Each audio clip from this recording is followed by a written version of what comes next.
बिहार में बीजेपी और जेडीयू को एक साथ बहुत बड़ा झटका लगा है, क्योंकि बीजेपी और जेडीयू दोनों के ही कई कद्दावर नेता कांग्रेस में शामिल हो गए हैं और इसको लेकर के बकायदा बिहार कांग्रेस की तरफ से जानकारी भी दी गई है। बताते चले कि बीजेपी के अति पिछड़ा प्रकोष्ठ के सह संयोजक कुणाल किशोर सहनी, पूर्णिया के समाज सेवी जितेंद्र कुमार और जेडीयू के प्रदेश महासचिव गया के कुणाल अग्रवाल, ये सभी एक साथ कांग्रेस में शामिल हो गए हैं। कांग्रेस के बिहार के अध्यक्ष राजेश राम ने इन्हें सदस्यता दिलाई है और इसकी तस्वीरें भी सामने आई हैं। जब ये नेता मंच पर मौजूद थे और कांग्रेस की सदस्यता ले रहे थे, उस दौरान इनके तमाम कार्यकर्ता भी उस कार्यक्रम में पहुंचे हुए थे।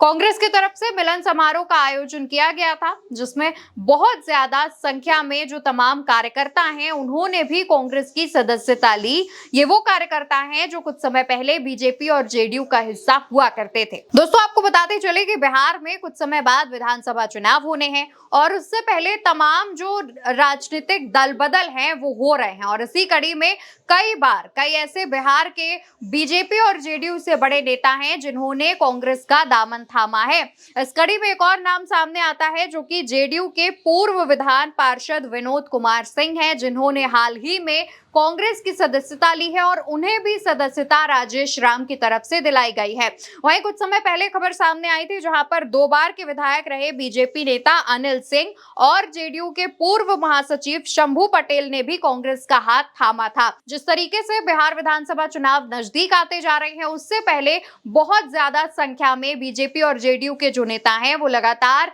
इनका साथ छोड़कर कांग्रेस और महागठबंधन में शामिल हो रहे हैं। इससे पहले खबर सामने आई थी जहां पर काफी बड़ी संख्या में जो आरजेडी के साथ भी बीजेपी और जेडीयू के नेता गए थे, यानी कि एक के बाद एक बीजेपी और जेडीयू को बिहार में झटके लगते दिखाई दे रहे हैं। वहीं अगर हम जाति के मुताबिक बात करें तो जिस तरीके से निषाद जाति से आने वाले तमाम लोग आरजेडी का और कांग्रेस का दामन थाम रहे हैं, यहाँ पर अगर हम निषाद जाति की बात करें तो करीब 8 से 9% इनका जो बिहार में जनसंख्या है वो बताई जाती है। ये यादवों के बाद दूसरी सबसे बड़ी जनसंख्या है और इसको अगर हम देखें तो कहीं ना कहीं बिहार में इसका इम्पैक्ट भी देखने को मिलता है, यानी कि जब चुनाव होंगे तो इस प्रतिशत का भी जो योगदान है वो हमें रिजल्ट्स में देखने को मिलेगा। और इससे पहले तमाम जो निषाद समाज के बड़े नेता हैं वो जिस तरीके से बीजेपी और जेडीयू का दामन छोड़कर कांग्रेस और महागठबंधन के साथ शामिल हो रहे हैं, इससे एक बात कही जा रही है कि अगर ये पूरा वोट एक मुश्त महागठबंधन में शिफ्ट हो गया तो इसका बहुत ज्यादा खामियाजा बीजेपी और जेडीयू को भुगतना पड़ सकता है। वहीं दूसरी तरफ बड़ी संख्या में जो बनिया नेता हैं वो भी महागठबंधन में शामिल हो रहे हैं। अब दोस्तों, बिहार में बनिया समाज की जो आबादी है वो करीब 2.30% के आसपास है, यानी कि बहुत कम वोट बैंक है। लेकिन इस वोट बैंक पर बीजेपी और जेडीयू दोनों की नजर रहती है और दोनों ही चाहते हैं कि ज्यादा से ज्यादा संख्या में इन्हें हम अपनी ओर कर सकें।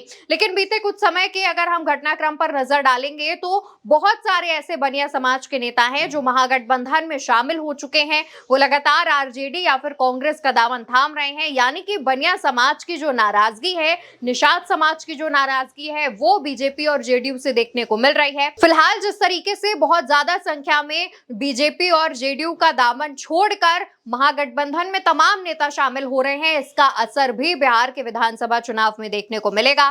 फिलहाल देखने वाली बात होगी कि जब मतदान होगा तब किसको कितना परसेंटेज मिलता है और क्या विधानसभा चुनाव के ऐलान से पहले ऐसे ही और भी बड़े बड़े नेता बीजेपी और जेडीयू का साथ छोड़कर महागठबंधन में आएंगे, या फिर जो भी उलटफेर देखने को मिलेगा हम आप तक जरूर पहुंचाएंगे। फिलहाल के लिए इस खबर में इतना ही। आप जाते जाते उल्टा चश्मा को सब्सक्राइब जरूर करिएगा। नमस्कार।